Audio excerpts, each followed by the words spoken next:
Today we're going to talk about body contouring as it relates to massive weight loss. Most patients who've had massive weight loss have done so through a lot of hard work with diet and exercise, or with a gastric bypass or gastric banding.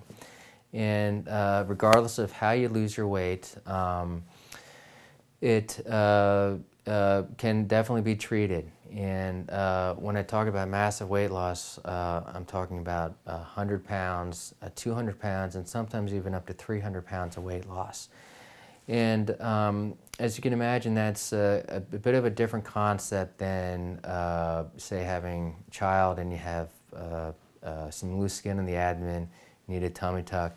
If you've lost 100 or 200 pounds, it's a little bit of a different problem and a bit of a different approach. So, when I see patients in consultation, basically talk about what their priorities are, and almost always the number one priority to improve is the abdomen.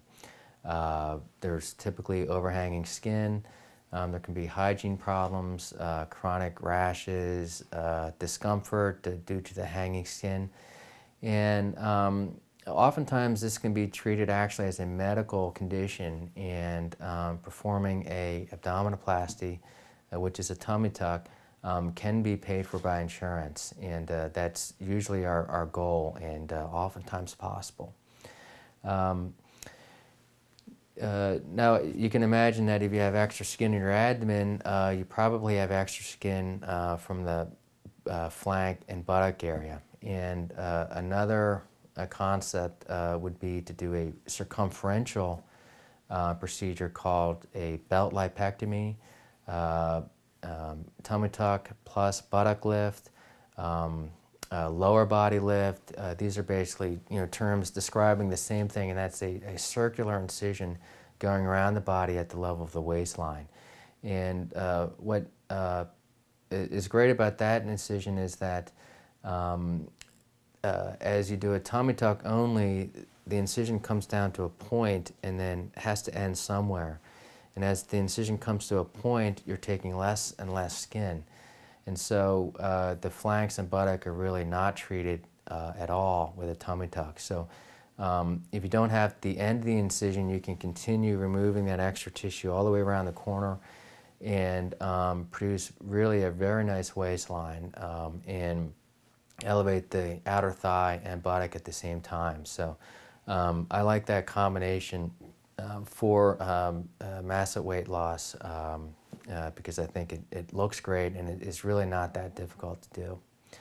You can also move on. Other priorities can be thighs and arms. And thighs and arms are typically slightly lower down in their priority list, but again, typically problematic for just about anybody who's lost massive amounts of weight.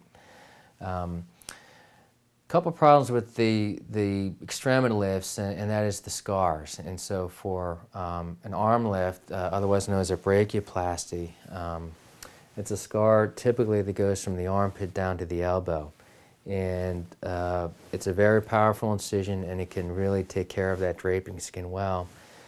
The problem with the surgery, though, is the scar. And there is a trade-off between the relatively poor scar with the nice contour, and that's something we discuss because there is a trade-off.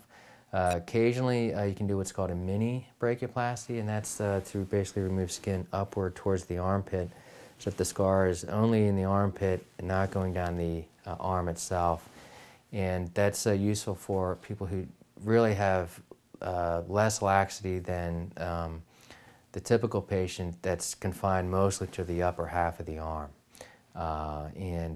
That's a very nice surgery because the scar is generally well hidden. Thigh lifts are interesting surgeries because they have a lot of different experiences and stories, and patients are oftentimes leery about the concept of thigh lift. And I actually think thigh lifts can be quite simple to do and recover from. And interestingly, the longer the incision and using the incision that goes from the groin to the knee, the easier the recovery and the better the result. So thigh lift scars that are done completely upward only as a crescent excision that goes right up into the groin. Although the scar is shorter, I think it's oftentimes less powerful of a result, and a glitchy incision that tends to have some healing problems. And interestingly, the inner thigh scar that goes from groin to knee heals surprisingly well, in contrast usually to the arm scar.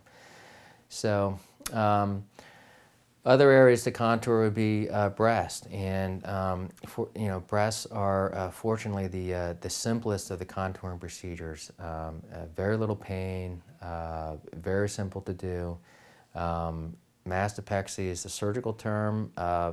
Oftentimes an augmentation is necessary with an implant, and those are very simple to do and don't tend to cause a lot of downtime. So, do you do all these surgeries together? Do you do an arm lift, breast lift, abdomen, buttock, and thigh lift? Usually not, but occasionally you can. And in selected patients who are healthy, not overweight, have purely deflated skin, aren't heavy, it is actually possible to do all those together. More commonly, 2 stages would be done. So for instance, a abdomen and buttock lift, and perhaps a arm lift, and then as a second stage to do a thigh lift and one of the other procedures. So thighs and abdomens are the 2 more difficult, and so combining thigh and abdomen oftentimes is best done only in selected patients. So although abdomen typically is the only one that is improved by insurance, sometimes other areas can be. So if you have large breasts, perhaps a reduction would be indicated, and occasionally even a thigh lift can be indicated and paid for by insurance. And those are things we obviously talk about in our consultation. So I do work closely with Doctors Ergow, Wynn, and Peters. They are the large bariatric surgery group at Christiana, and I have a great relationship with them, and I think they do great work. So if you'd like to set up a consultation, please call my office. The phone number is 302-888-0508, and the website would be danyobanburyps.com. Thank you.